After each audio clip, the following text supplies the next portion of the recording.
Hello, hello, je suis ravie de vous retrouver pour cette guidance Oracle Astro des balances et ascendant balance pour ce mois de mai 2024. La saison du taureau n'est pas obligatoirement votre saison idéale. Le taureau est positionné dans votre maison 8 qui représente la sexualité. Alors, il faut savoir quand même que le taureau est dirigé par Vénus comme votre signe. Donc, vous pouvez être dans une période beaucoup plus sensuelle, beaucoup plus haute, on va dire. Donc sur cette saison du taureau, sachant que Jupiter a été toute l'année dans votre signe, qui va bientôt il a été toute l'année dans le signe du taureau, donc dans cette maison 8, et qu'Uranus est positionné là depuis un certain temps. Alors, l'amas de planètes en maison 8 va bien sûr mettre en lumière les thèmes de cette maison 8. Sexualité, gain et perte financière, transformation profonde, la mort. C'est la maison aussi des deuils, des décès qui peuvent surgir. Excusez-moi, j'ai les cheveux qui me dérangent. Voilà, donc cette maison 8 va être très bien remplie. Le soleil va rentrer dans le taureau à partir du 19 ou 20 avril. Il va y rester jusqu'au 20 mai. Mercure va rentrer dans le taureau à partir du 16 mai et Vénus est déjà en taureau jusqu'au 24 mai. Jupiter, lui, jusqu'au 25 mai, il a fini sa course d'un an et il va rentrer dans le signe des Gémeaux.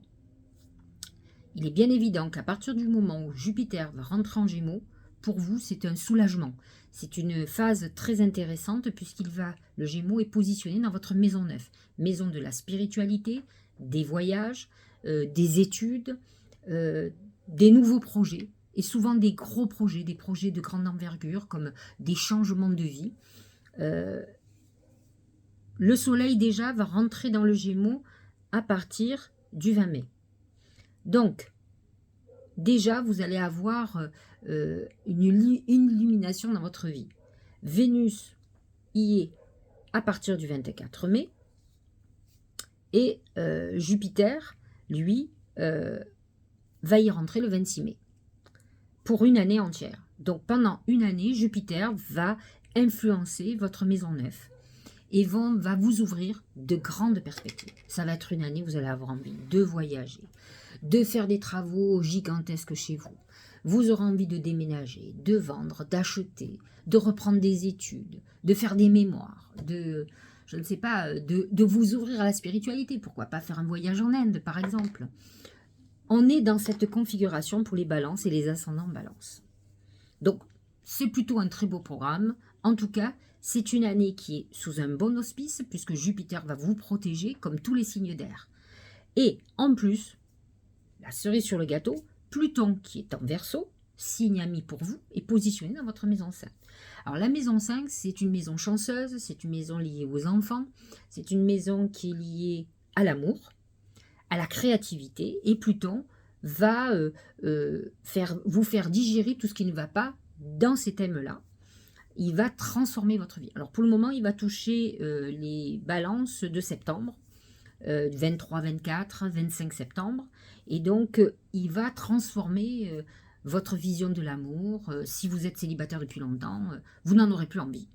Vous aurez envie de trouver l'amour. Pluton peut amener quand même beaucoup de passion. Il faut faire très attention aux relations qui sont basées sur la domination ou sur l'autorité, sur le pouvoir. Pluton amène ce côté et donc de pouvoir, et c'est vrai que Pluton en Verseau vous amène à vous libérer des emprises, vous amène à vouloir beaucoup plus de liberté, d'indépendance, ce qui peut être une très bonne chose.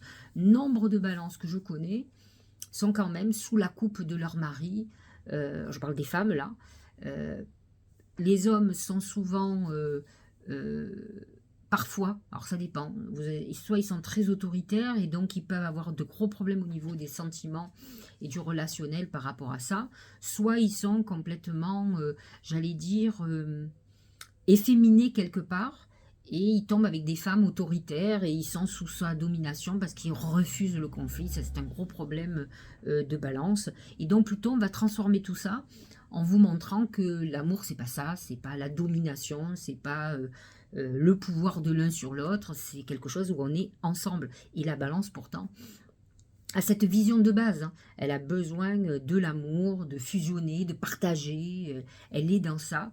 Et il faut qu'elle sorte du conflit ou en tout cas de relations, de rapports de force. Le poisson, lui, est positionné dans votre maison 6 qui représente vos routines, votre travail quotidien, le travail hein, quand vous allez au boulot, et qui représente la santé. Alors, avec Neptune et Saturne dans cette maison, ça risque d'amener certaines épreuves. Des épreuves au niveau du travail, où il va falloir que vous preniez vos responsabilités, c'est ce que ce Saturne veut. Saturne amène la responsabilité, il ne faut pas oublier que Saturne, c'est le dieu du karma. Et donc, il va vous dire, voilà, si tu es trop laxiste, en plus il est en poisson, eh bien, ou si tu fuis les conflits, tout va aller volo. Il va falloir non pas taper sur la table, mais prendre tes responsabilités, faire ce que tu as à faire. Neptune en poisson peut amener quand même des soucis de santé, des problèmes où on ne supporte plus certaines routines, des soucis de santé, des trahisons au niveau du travail. Alors, Neptune arrive à la fin. Donc, nombre de balances ou ascendant balance ont déjà vécu tout ça. Là, Neptune est positionné entre 28 et 20 degrés, donc touche vraiment les balances de la fin-fin, c'est-à-dire qui sont autour du 21, 22, 23 octobre, limite Scorpion. Donc, c'est vrai que les autres ont certainement déjà été touchés. Votre ascendance, il est aussi dans ces degrés, vous risquez d'être touché. Et donc Saturne vous demande de remonter les manches et d'y aller, de réparer un peu quand vous savez, quand on a un champ en ruine, on est obligé de reconstruire et c'est un peu cette reconstruction qu'on vous demande. Alors, les planètes en bélier sont dans votre maison 7, Mercure est en maison 7 jusqu'au 15 mai. Attention, ça amène beaucoup de passions, mais ça amène aussi des passions, des conflits. Mars aussi est dans le bélier et amène des conflits dans le couple, dans les associations. Vous allez agir énormément là-dedans. Attention à vos impulsivités, peut-être un ras-le-bol important. N'oublions pas que le nœud karmique est dans le bélier et qu'il va de toute façon marquer ce côté d'association ou de couple de toute façon. Alors, nous avons une pleine lune 23 avril, parce qu'effectivement, lorsque je fais cette vidéo, nous sommes encore à la saison du bélier. Hein. Nous ne sommes pas encore du tout dans la saison du taureau. Donc, la pleine lune en scorpion sera dans l'axe 8-2, 8 pour le taureau, avec cet amas de planètes qui vont arriver en taureau, hein, mais qui n'y sont pas encore. Hein. Attention, 23 avril, et la lune en scorpion. Donc, vous êtes en harmonie ni avec l'un ni avec l'autre, donc ce n'est pas une pleine lune pour vous idéale, mais par contre, c'est l'axe de l'argent, des gains et des pertes financières. Donc, je dis des bêtises, c'est pas du tout ça, excusez-moi.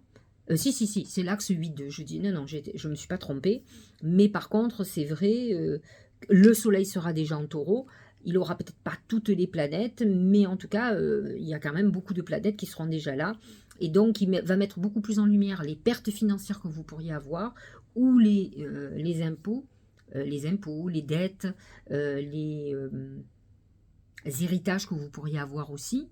Et cette maison 2 qui est le patrimoine. Donc, vous pourriez, par exemple, être amené à faire beaucoup de dépenses pour votre lieu de vie ou pour un bien que vous venez d'hériter, etc. Donc, voyez où le bas blesse, parce que même si les aspects sont très favorables, c'est-à-dire que effectivement on a des aspects à Jupiter qui sont intéressants, c'est quand même dans votre maison 8 qui représente les pertes financières ou les histoires d'héritage, de succession. Il va y avoir une nouvelle lune en taureau, le 8 mai, donc qui va aspecter toujours cette maison 8, toujours ce domaine-là. Et il va y avoir une pleine lune qui va être beaucoup plus intéressante pour vous, le 23 mai, qui sera dans l'axe de la communication, le Gémeaux dans votre maison 9 et la lune dans votre maison 3. Donc c'est une bonne pleine lune pour faire des vœux. Parce que l'axe de communication et de la connaissance, puisque c'est ça, amène beaucoup de spiritualité et la connexion à nos défunts, à nos guides, et facilite l'intuition et de pouvoir faire des vœux. Donc, surtout, ne la loupez pas, elle est à 2 degrés du Sagittaire, le 23 mai. Voilà, excusez-moi pour mes petites erreurs, mais je vous ai rarement expliqué, mais je fais tout en live. C'est-à-dire que rien n'est écrit, la seule chose que j'ai, c'est mon petit truc où il y a toutes les planètes, où sont positionnés le soleil, etc. et les dates pour que je puisse Mais je n'ai rien écrit d'autre, donc après je me débrouille. Donc parfois je me mêle les pinceaux, mais en principe je suis raccord. Alors, voyons avec mon oracle ce qu'il a à dire. C'est la lune. La lune représente la féminité, l'intuition. Comme je vous ai dit, vous aurez une pleine lune lorsque le soleil va passer en Gémeaux, lorsque Jupiter va passer en Gémeaux, donc fin mai. Pour le soleil, c'est à partir du 20-21 mai. Et pour Jupiter, à partir du 26 mai, vous allez être d'autant plus connecté, beaucoup plus intuitif et intuitive, puisque le Gémeaux représente quand même le messager, c'est Mercure, messager du ciel, et donc vous allez avoir beaucoup plus de connexion qu'avant. Et en plus, on vous dit que les lunes vont être très importantes. Et pour vous, la lune la plus importante de ce mois, ça sera le 23 mai, avec le soleil en Gémeaux et la lune en Sagittaire, qui sont tous les deux très en harmonie avec vous. Donc, c'est un mois où effectivement, vous allez sentir qu'il y a une connexion très importante qui se met en place. Et vous avez raison, et qui va... Alors là, c'est le déclencheur quand c'est la saison du Gémeaux, mais fondamentalement, vous allez avoir ça pendant un an. Donc c'est quand même extraordinaire. Il va falloir utiliser cette connexion spirituelle pour vos affaires, pour vous laisser guider sur la bonne voie. Au niveau professionnel et financier, c'est le pan. Le pan représente tout ce qui est luxueux, c'est le rayonnement pour vous. Vous pouvez être très fier ou fier de ce que vous allez faire professionnellement. Alors vous pavanez pas trop, mais en tout cas, vous êtes dans une phase où effectivement, vous allez gagner assez d'argent pour vous payer ce que vous aimez. Dieu sait si la balance aime les belles choses et le luxe. Donc, vous êtes dans cette phase-là.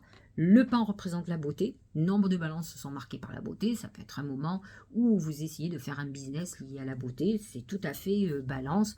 Beaucoup de balances sont dans les vêtements, dans la féminité, dans l'esthétique. Ça fait partie d'elle-même. C'est la beauté de la balance. C'est la Vénus.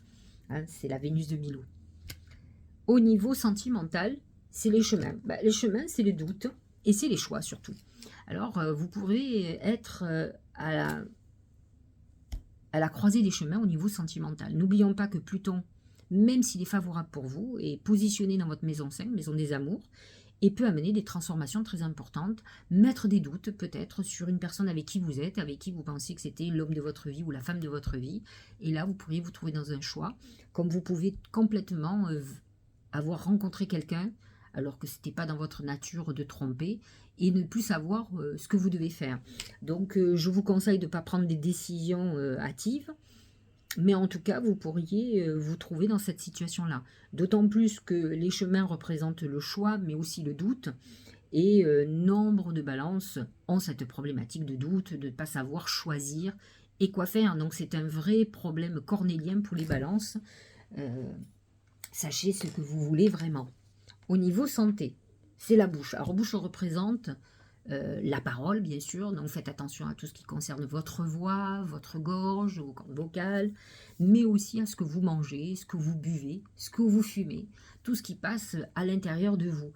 Donc, on vous dit attention au niveau santé, d'autant plus que Neptune en poisson et Saturne en poisson sont dans votre maison 6, la maison de la santé, et peuvent faire quelques dégâts sur vous. Donc, surveillez-moi tout ça.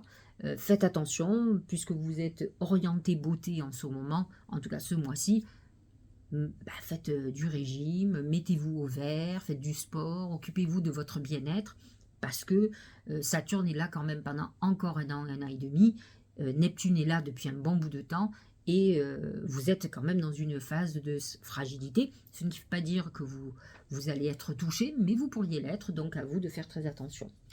Alors, j'ai demandé à mes guides comment la chance allait se manifester. Et c'est très étonnant ce qui est sorti, c'est le poignard. Le poignard représente la trahison, mais ça représente aussi le lien qu'on coupe. Et en fait, la chance fait que les guides disent, ta chance va revenir ou va se manifester de nouveau si tu coupes des liens toxiques. Si tu coupes avec des personnes qui n'ont pas été positives ou qui ne sont pas positives, le but c'est de ne pas tergiverser, c'est d'y aller. C'est de faire les choses pour votre mieux-être. Au niveau du Tao, c'est la révolution.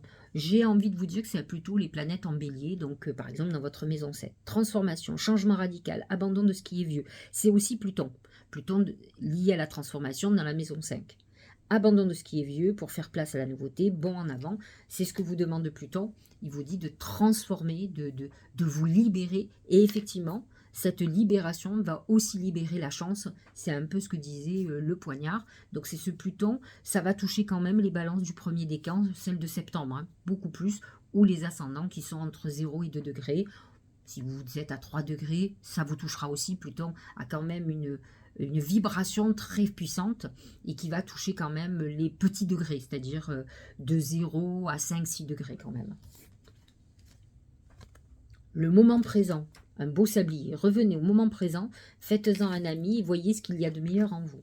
Parfois, c'est bien de se projeter, mais aussi, n'oubliez pas de profiter des moments présents, des choses qui doivent se faire là, aujourd'hui. Donc, on vous demande de faire très attention. C'est vrai qu'avec Jupiter en Gémeaux, en maison 9, vous allez être dans une projection à venir, mais le quotidien est très important, prendre soin des siens et aussi ne pas oublier, c'est-à-dire que ce n'est pas parce que vous avez un projet nouveau professionnel qu'il faut abandonner ce que vous faites aujourd'hui, vous avez besoin de vous nourrir, de payer des factures, donc on a envie parfois de se libérer de quelque chose qui ne nous plaît plus, mais malgré tout, n'oubliez pas qu'il y a un quotidien qu'il faut continuer, donc le fait d'être déjà dans l'avenir et d'avoir lâché le reste fait qu'on se retrouve dans des galères financières, donc faites très attention avec ça.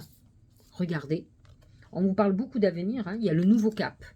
Grâce à toutes les opportunités envoyées par le ciel, c'est ce Jupiter en Gémeaux, un grand renouveau vous est accessible. Vous avez une année entière là.